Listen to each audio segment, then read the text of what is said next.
Technology, science, space, environment, people. places. It's all totally awesome.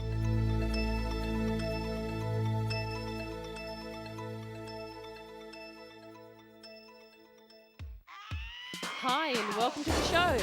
Today, a very special patrol set up to save the lives of some endangered giants. Teaching these great hoppers a thing or two about road safety.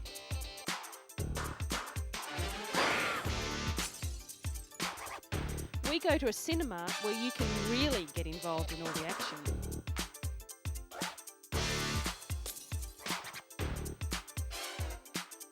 And emu oil. Is it the new wonder tablet for those suffering from arthritis? We'll find out this week on Totally Awesome.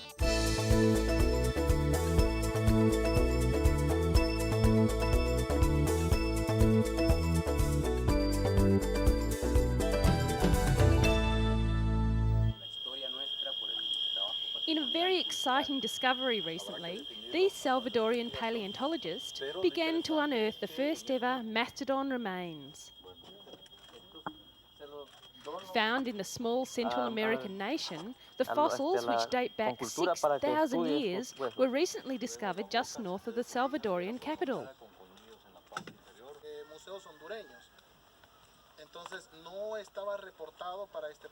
The scientists think it's a subspecies of an American mastodon. Work is now underway to uncover the giant bones that make up this magnificent animal. Archaeologists and paleontologists will work together to preserve the important discovery. According to the experts on site, the animal was a female and measured 5 metres tall and 6 metres long. The mastodon roamed the American continent 6,000 to 7,000 years ago. Discoveries such as this one help scientists trace the animal's footsteps and learn more about its origins. Not all sites are in an easy-to-get-at place though, and careful planning for the excavation is necessary. The bones were discovered by a local man as he was on his way to visit his friends. He thought it was a tree sticking out of the riverbank, but was taken by surprise to see a tooth and then some other pieces of the mighty animal. It is the most important find in the history of the country since the remains of the giant sloth were discovered in 1979. Who knows what other discoveries still remain to be found?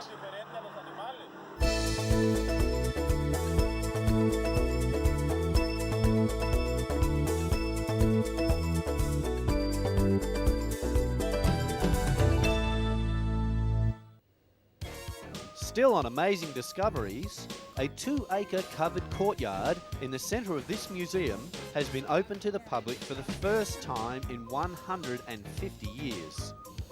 It's a major development for the museum, and it has created the largest covered square in Europe. For years it was used as a book storage building, but now the books have been moved into a new building and the Great Court is open to the public.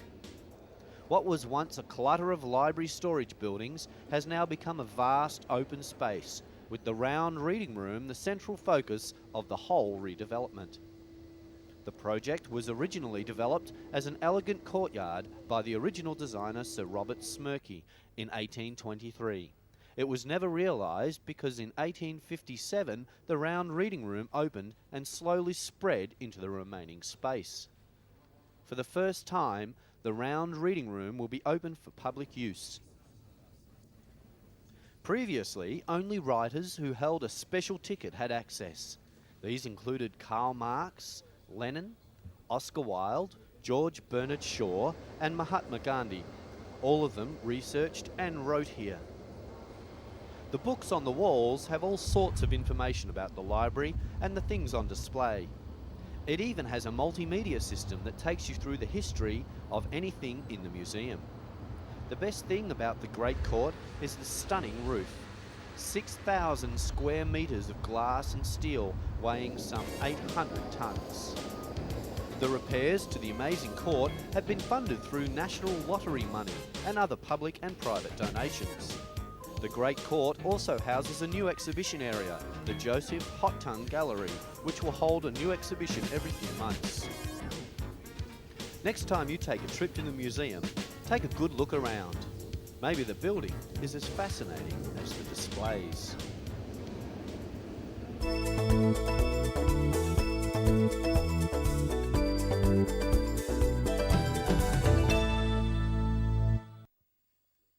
Here's one job that's head and shoulders above the rest.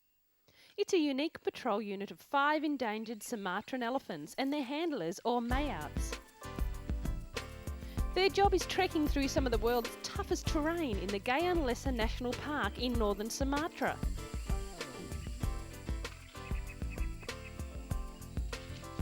Of course, there's the cleaning up to do first, and boy, I bet they wish these guys were toilet trained.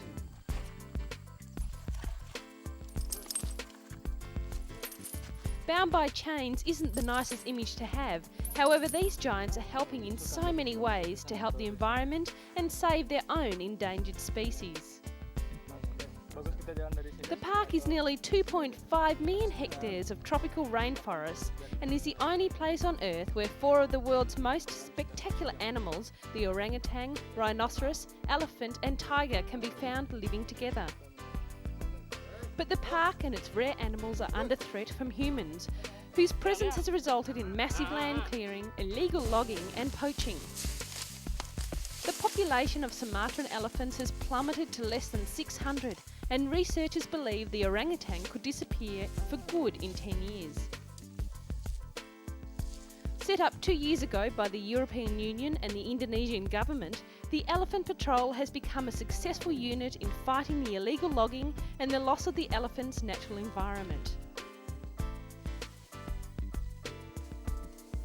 The Elephant Patrol unit says part of its success comes from fear. I mean, would you like to take on one of these giants? The National Park authorities have become frustrated because efforts to prosecute the businessmen behind the logging have failed.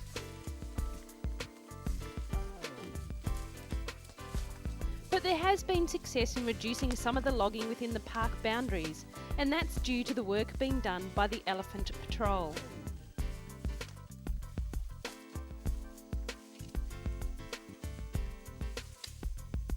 In some unique way, you can say the tame elephants are doing their bit to protect the wild elephants.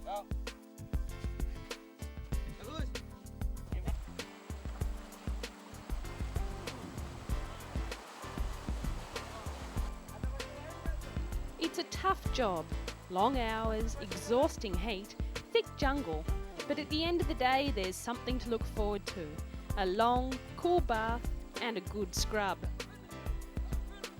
What could be better than that?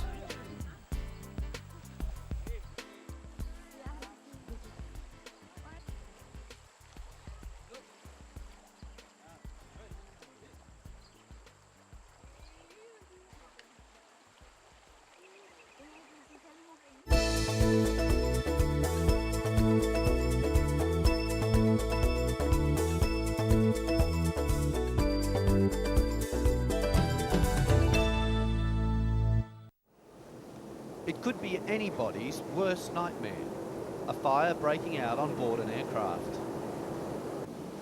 Airport firefighters are tackling the blaze within minutes. Fortunately, this is not an emergency situation, but the fire on board this specially equipped Boeing 747 training facility is very realistic. It was designed and built by IFTE, a highly trained and certified company which specialises in providing equipment and training for disasters such as this. Before IFTE came onto the market, the firemen would train in an old ship container. They would put some old straw in the corner, pour some petrol over it, and then set fire to it. There was obviously a need in the marketplace for a more realistic setup. The success of the setup put the company in the spotlight. They were then asked by the military to produce a training facility for practicing counter-terrorist operations in airport hostage situations. A fire engulfs a factory ceiling. In this case, it looks like an ordinary commercial building, but the rig can be changed to simulate a ship's hold, a basement, a block of flats, a petrochemical storage unit, or an oil rig, even a submarine. IFTE not only provides the hardware for these situations, but also the specialist training for personnel to be able to save lives. This reputation has rocketed the company to world leader status. It's the training, the facilities, and the quick action that makes these firefighters ready to face any situation with the utmost confidence. This British company is now exporting its product and its specialist knowledge all over the world. The incredible demand on the international market will keep IFTE in its strong commercial position, at the same time ensuring the safety of millions of global travellers.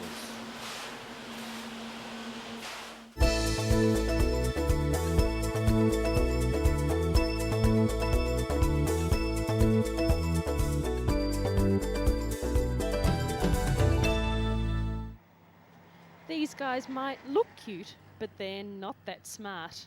When it comes to crossing the road, that is. Thousands of migrating Russian frogs are risking their life to hop across busy highways in search of springtime love.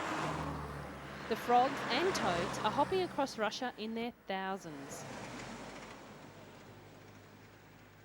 Many of them are literally at the crossroads of their lives, risking danger in the form of high-speed trucks and cars at every jump. There is plenty of evidence to see just how flat a frog can be after a meeting with a truck. But why do they take on this death-defying journey? They are driven by the urge to gather in the lush swamps for a little romance. Spring weather has taken over their instincts to join up with others under the budding swamp branches. But it's a journey full of danger. Many frogs, literally hundreds, wind up as frog pancakes on a quick trip to frog heaven. Enter the Frog Brigade.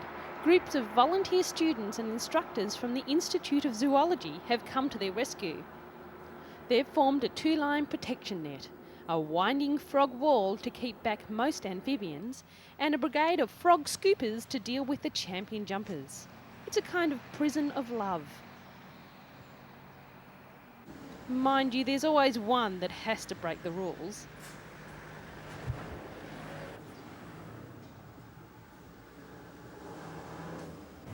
While many other European countries have built drainage ditches or special crossings for migrating frogs, Russia has been unable to build rescue routes needed due to lack of money. It's up to the Frog Brigade to carry bucketfuls of frogs across the highway and dump them off in their promised land. Almost like a chaperone or a frog dating agency.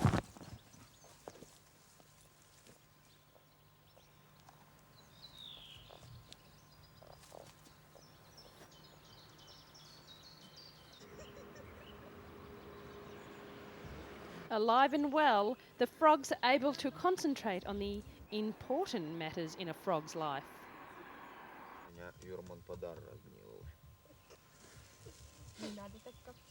And the Frog Brigade returns to its campsite along the roadside. Another day's work complete.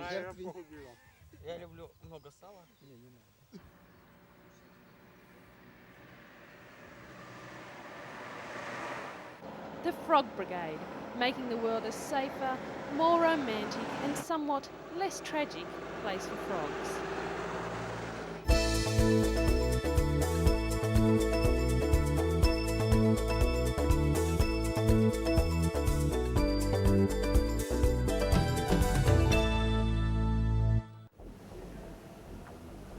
Ever wanted to be a part of the movie you're watching?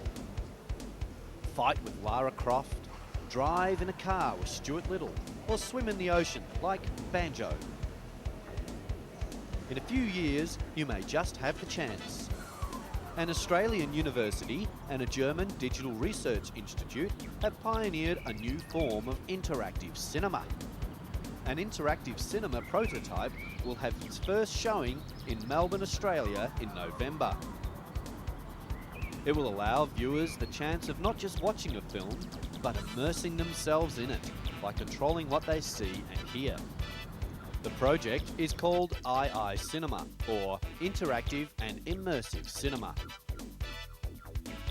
What interactive cinema allows is the chance for people to test out various scenarios, rather than just being stuck with one. and it looks as if there's going to be plenty of choices. Running in a landscape, climbing a mountain, or taking a tour of a grand mansion. The interactive and immersive cinema prototype is a